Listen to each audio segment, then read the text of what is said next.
గౌరవనీయులు Sudhakar Reddy spokes person గారు, అదేవిధంగా ఎస్టీ మోర్చా అధ్యక్షులు డాక్టర్ కళ్యాణ్ గారు, రవి గారు, ప్రధాన కార్యదర్శి ఎస్టీ మోర్చా, గౌరవ పెద్దలు సంగప్ప గారు, ఈరోజు మొదటిసారి మీడియా కాన్ఫరెన్స్లో మేమందరం పాల్గొంటున్న సందర్భంగా విచ్చేసిన మీడియా మిత్రులందరికీ కూడా నేను మనస్ఫూర్తిగా ధన్యవాదాలు తెలియజేస్తా ఉన్నా. చేరిన 3వ రోజే ప్రెస్ కాన్ఫరెన్స్ పెట్టడానికి ఏకైక కారణం, గతంలో నేను ఏదైతే పార్టీలో పనిచేయడం జరిగిందో ఆ పార్టీ ప్రభుత్వంలో ఉన్నప్పుడు ఏ పద్ధతులైతే అవలంబించి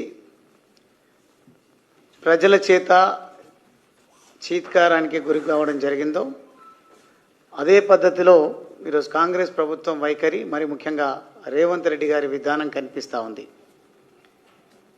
ఈరోజు బీజేపీ రాష్ట్ర అధ్యక్షులు మా పార్టీ కార్యక్రమం, అదే మాదిరిగా హిందూ సంఘాలు కొన్ని దేవాలయంలో, ఎందుకంటే పవిత్రమైనటువంటి మాసం, ఈ శ్రావణ మాసంలో కుంకుమార్చన కార్యక్రమం జరుగుతుంది. మీరు ఎట్లాగూ హర్ ఘర్ తిరంగా కార్యక్రమానికి వస్తూ ఉన్నారు కదా, వీలైతే వచ్చి వెళ్ళండి అంటే సమాజంలో ఏ విపక్షమైన ప్రతిపక్ష పార్టీల బాధ్యత ప్రతి చిన్న కార్యక్రమం, ప్రతి సందర్భంలో పాల్గొనడం అనేది బాధ్యత. కారణం ఏంటంటే కార్యక్రమాల్లో పాల్పంచుకోవడము తద్వారా రాజకీయ లబ్ధి పొందడం కాదు. రామచంద్రరావు గారికి, మా ప్రెసిడెంట్ గారికి అపారమైనటువంటి అనుభవం, ఒక న్యాయవాదిగా అనుకోండి, లేదంటే ప్రజా జీవితంలో ప్రజాప్రతినిధిగా అనుకోండి, చాలా అనుభవం ఉంది. కాబట్టి పార్టీ వారికి బాధ్యతలు ఇచ్చి ప్రస్తుతం ప్రధాన ప్రతిపక్ష పార్టీ ప్రభుత్వ వైఫల్యాలను ఎండగట్టడంలో అనుకున్న స్థాయిలో ఏమాత్రం సమస్యలను లేవనెత్తడం లేదు, వాటి పరిష్కారం కోసం కృషి చేయడం లేదు. కాబట్టి మనం కూడా దేశానికి ప్రాతినిధ్యం వహిస్తున్నప్పటికీ దేశాన్ని అద్భుతమైనటువంటి పంతాలో అభివృద్ధి రంగంలో కానీ, దేశ పరిరక్షణ, జాతీయ భావంతో ముందుకు పోతున్నప్పటికీ ఇక్కడున్నటువంటి కాంగ్రెస్ ప్రభుత్వం ఇచ్చిన హామీలను నెరవేర్చకుండా ప్రతిపక్షాల గొంతు నొక్కేటువంటి ప్రయత్నం చేస్తూ ఉంది. కానీ ఒక వెసులుబాటు అయితే బీఆర్ఎస్ పార్టీకి కల్పిస్తుంది కాంగ్రెస్ పార్టీ. అదేంటంటే దొందే అన్నట్టుగా,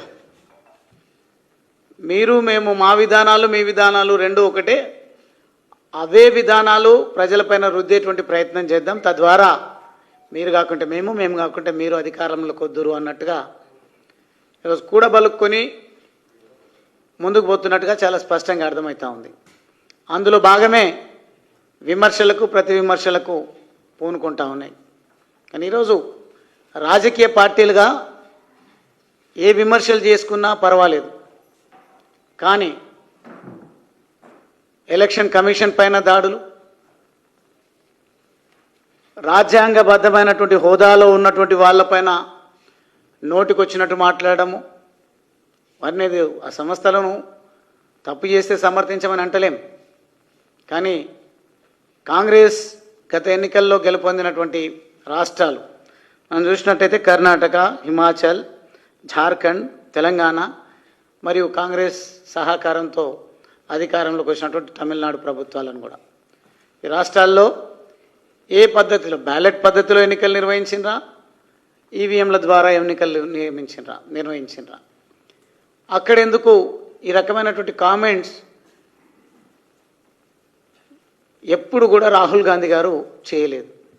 అంటే ఈ అక్కసు చూస్తూ ఉంటే రాహుల్ గాంధీ గారు తనకున్నటువంటి కొంచెం పరిగెత్తే సత్వం ఉన్నట్టుంది, కానీ పట్టుకున్న రాజ్యాంగాన్ని చదివే ఓపిక లేనట్టుంది.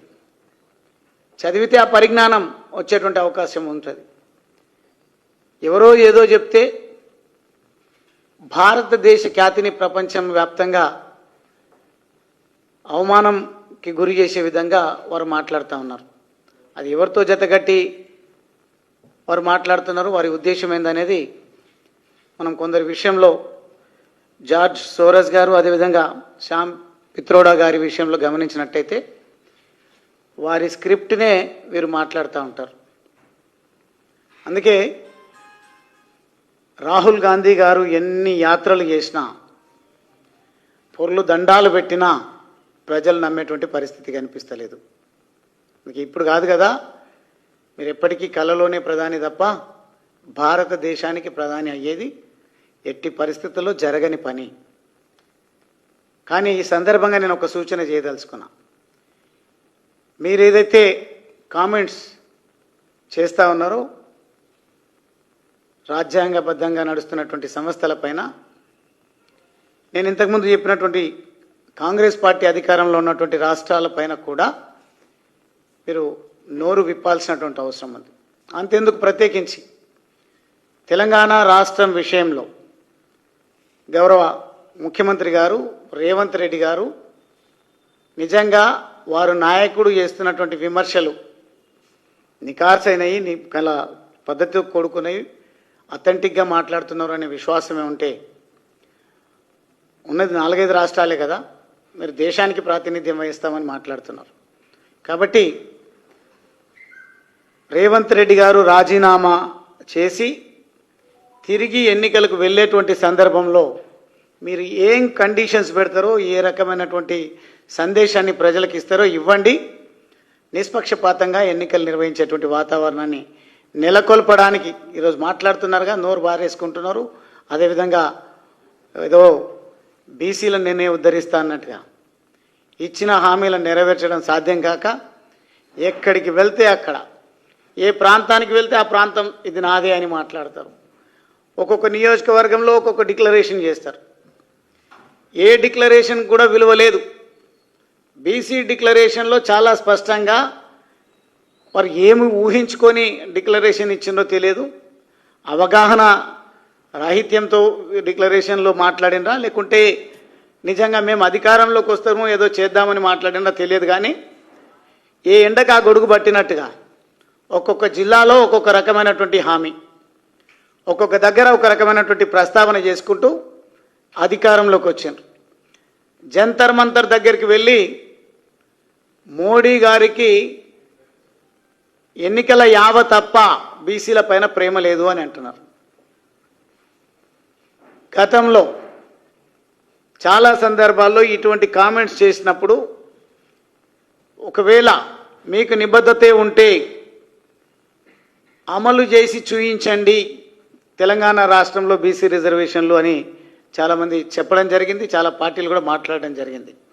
కానీ బీసీలను మభ్యపెట్టడం కోసం నేను ఏదో చేస్తున్నా అనే పద్ధతిలో వారు ప్రయత్నం చేస్తున్నారు. ఈ కులాల పేరిట, మతాల పేరిట, రాజకీయాలకు పక్కన పెట్టి, నాకు తెలుసు మా మిత్రులు ఎందుకో కొంత అనుకున్న స్థాయిలో దాడి మొదలు పెట్టలేదు.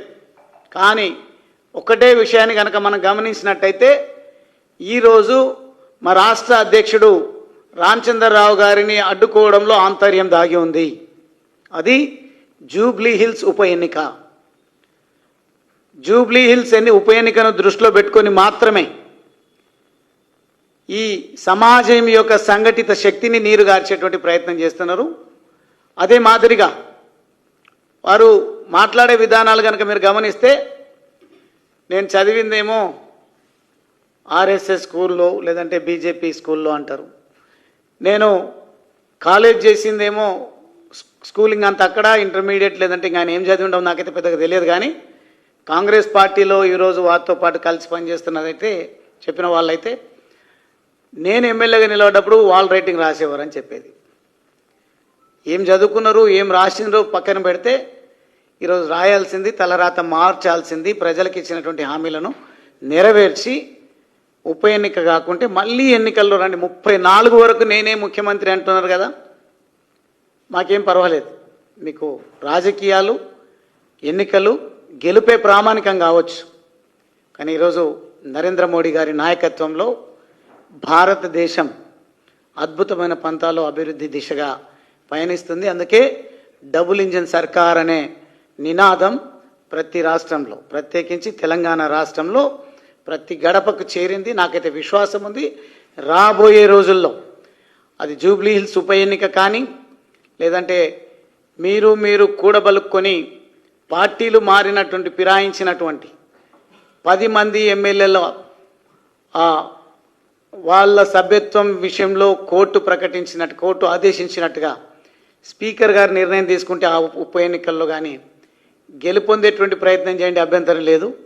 కానీ ఎన్నికల యావలో మాట్లాడుతూ గతంలో రేవంత్ రెడ్డి గారికి ఉన్నది ఇన్ఫర్మేషన్ యాక్ట్ను వాడుకొని బ్లాక్మెయిల్కు తెరలేపి అక్రమంగా సంపాదించిన డబ్బుతో రాజకీయాలు నడిపిస్తున్నాడు, యూట్యూబ్ ఛానల్స్ను అప్పుడు బాగా వాడుకున్నాడు అనేది. కానీ ఈరోజు యూట్యూబ్ ఛానళ్లను వాడుకొని ఏ రకంగా వారిని అవమానపరుస్తున్నారో, మెయిన్ స్ట్రీమ్ మీడియా గురించి ఏ రకంగా అక్కసి వెళ్ళగక్కుతా ఉన్నారో, అసహనం ప్రకటిస్తూ ఉన్నారో, ఇవన్నీ కూడా గమనిస్తున్నాం. మీరు ఎంత రెచ్చగొట్టినా ఈరోజు జూబ్లీ హిల్స్లో ఉన్నటువంటి సబ్బండ వర్ణాలు బీజేపీ వైపు చూస్తూ ఉన్నాయి. ఈరోజు ఒక దేశభక్తి దైవభక్తితో ఉన్నటువంటి వాళ్ళపైన ఒక మచ్చ వేసేటువంటి ప్రయత్నం మీరు ఏదైతే చేస్తూ ఉన్నారో వారికి కూడా ఆత్మగౌరవం ఉంది. మరీ ముఖ్యంగా మా సోదరిమణులు మహిళలు కుంకుమార్చనను అడ్డుకున్నటువంటి ఈ కుట్రలు కుతంత్రాలు చేస్తున్నటువంటి పార్టీని సందర్భం వచ్చినప్పుడు మేము బొంద పెడతామనే పద్ధతిలో ఈరోజు వారికి జరిగిన అవమానం విషయంలో మా అక్క చెల్లెళ్ళు చర్చించుకుంటా ఉన్నారు. తప్పకుండా తగిన రీతిలో బుద్ధి చెప్తారు. నాకు తెలుసు అక్కడ మీరు అభ్యర్థిని నియమించేటువంటి విషయంలో కూడా స్ట్రాటజీ ప్లే చేస్తున్నారు. ఒక అభ్యర్థిని నియమించాలి, లేకుంటే గెలుపు జరగాలంటే ఏ రకమైనటువంటి ప్రావొకేషన్తోనా రెచ్చగొట్టే ధోరణితోనా ఓట్లు కొల్లగొట్టాలనే ప్రయత్నం చేస్తూ ఉన్నారు. మీరు ఎంత కులాల మధ్యలో, మతాల మధ్యలో, ప్రజల మధ్యలో ఆంతర్యాలు సృష్టించి చిచ్చు పెట్టేటువంటి ప్రయత్నం చేసినా ప్రజలు విఘ్నులు. గత 18-20 నెలలుగా మీరు పాలనను గమనిస్తూ ఉన్నారు. మీ అసమర్థతను పూర్తి స్థాయిలో అర్థం చేసుకున్నారు కాబట్టి మిమ్మల్ని వదిలిపెట్టరు. ఓటుతోనే బుద్ధి చెప్పేటువంటి రోజులు దగ్గరలోనే ఉన్నాయి. రేవంత్ రెడ్డి గారు దయచేసి ఈ అక్రమ అరెస్టులను ఆపాలి. మేము ఈరోజు తీవ్రంగా ఖండిస్తూ ఉన్నాం. ఒక చదువుకున్నటువంటి దేశభక్తి కలిగినటువంటి మా పార్టీ ప్రెసిడెంట్ రామచంద్రరావు గారిని ఈరోజు హర్ ఘర్ తిరంగా జాతీయ జెండాను సమాజం లోపలికి విస్తృతంగా తీసుకెళ్ళాలి, దేశాన్ని సంఘటితంగా ఉంచాలనే ప్రయత్నం చేస్తూ ఉంటే మీరు విచ్ఛిన్నం చేసి కుట్రలు చేస్తూ ఉన్నారు. ఎట్టి పరిస్థితుల్లో మీ అరాచకాలను అంతమొందిస్తాం. ఈ ప్రాంతంలో ఈ జెండా బీజేపీ జెండాను రెపరెపలాడించడం కోసం మరీ ముఖ్యంగా ఈ బాధ్యత హర్ ఘర్ తిరంగా కార్యక్రమానికి సంబంధించి బీజేవైఎంకు మా పార్టీ అవకాశం కల్పించినట్టుంది.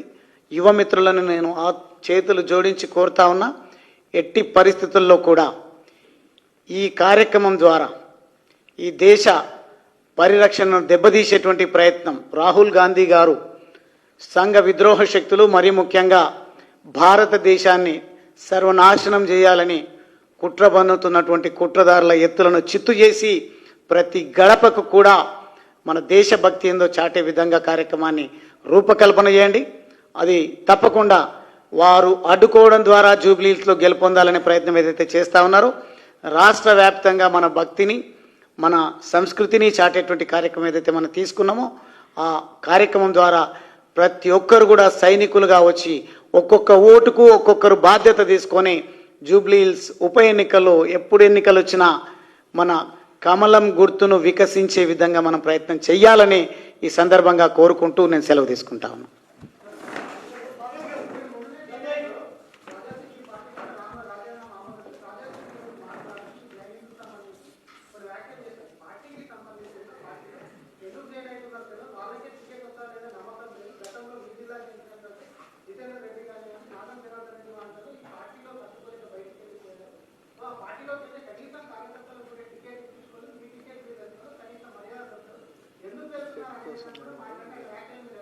No problem.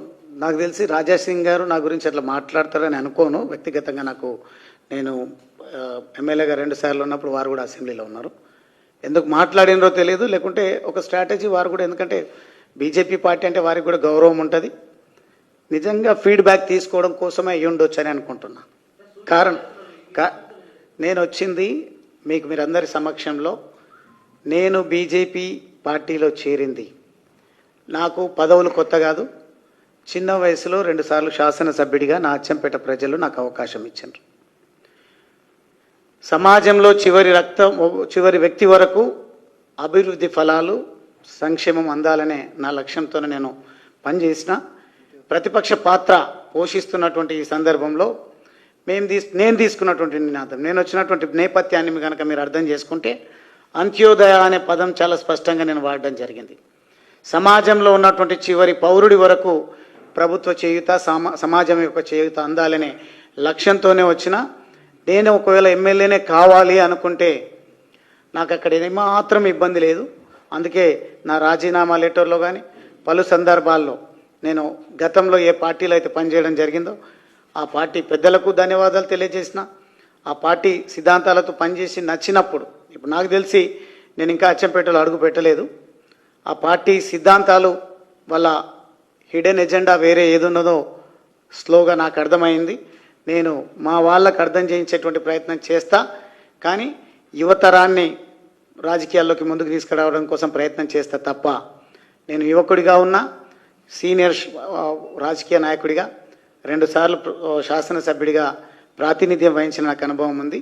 కానీ ఎన్నున్నా కానీ ప్రజలకు సేవ చేయాలనే సోయి లేనటువంటి ప్రభుత్వాలు ఎన్నున్నా, ఎన్ని అవకాశాలు వచ్చినా మనకు నిజంగా ఆ స్వాతంత్రం, స్వయం ప్రతిపత్తి లేకుంటే ప్రయోజనం ఉండదు.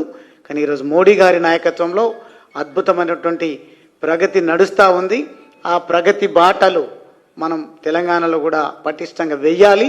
దానికోసమే నా ప్రయాణాన్ని మొదలుపెట్టినని చెప్పడం జరిగింది. కాబట్టి టికెట్ల గురించి, పదవుల గురించి ఈరోజు మరొక్కసారి నేను బల్లాగుద్ది చెప్తా ఉన్నా. రాజకీయాల్లోకి నేను వచ్చింది ప్రజాసేవ కోసం. నా వంతుగా నేనేం ప్రయత్నం చేయాలనో, అధికార పార్టీలో ఉండి కూడా ప్రతిపక్ష పార్టీ ప్రజాప్రతినిధిలాగా నేను గర్జించినటువంటి సందర్భాలు, అసెంబ్లీ సాక్షిగా కొన్ని పథకాలను అమలు చేసే విధంగా నా ప్రసంగాలు ఉపయోగపడ్డాయి. ఈరోజు నిజంగా నేను అనుకున్నటువంటి ఆశయం, ప్రజలు అనుకున్నటువంటి కోరిక నెరవేరాలంటే అది బీజేపీతో సాధ్యమవుతుంది. ఒక సామాన్య కార్యకర్తలాగా నేను పనిచేసి ఈ రాష్ట్రంలో, దేశంలో బీజేపీ పార్టీని అధికారంలోకి తీసుకురావడం ద్వారా నాకు వ్యక్తిగతంగా జరిగే ప్రయోజనం నాకేమాత్రం అవసరం లేదు. నా వర్గాల ప్రజలకు, నా అంటే నేను ఇచ్చేటువంటి నిర్వచనం ప్రతి పేదవాడికి ప్రభుత్వ సంక్షేమం చేయూత అందే విధంగా పనిచేయాలనే కోరికతోనొచ్చిన ఎమ్మెల్యే, ఎంపీ పదవులతోన ఏమాత్రం నాకు యావలేదు. అవకాశం వస్తే వదిలిపెట్టేది కూడా లేదు. కానీ అవకాశం కోసమే వెంపర్లాడే నైజం నాది కాదు. నా ఆలోచన, నా ధ్యాస అంతా కూడా ప్రజల అభ్యున్నతి కోసమే పనిచేస్తానని మరొకసారి మిత్రులు రాజా సింగ్ గారికి కూడా మీ ద్వారా తెలియజేస్తాము. ఎస్, 100%.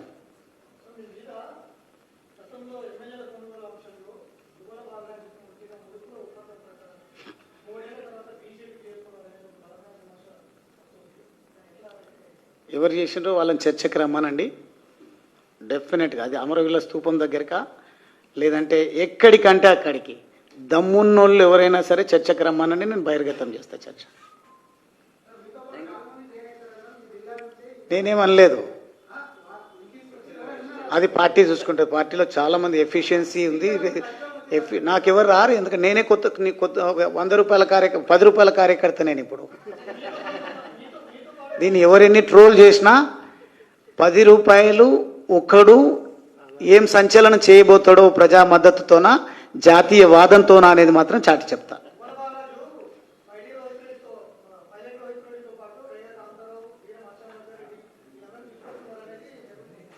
నేను ఏం ఇంతకుముందు చాలా 2 విషయాలు చెప్పిన. ఫామ్ హౌస్ కేసు చెప్తే చర్చకి ఎవరికైనా దమ్ముంటే రమ్మని చెప్పండి అన్న. అదేవిధంగా మిగతా ఎవరు వస్తున్నారు అనేది మా పార్టీ అధిష్టానం చూసుకుంటుంది. Thank you.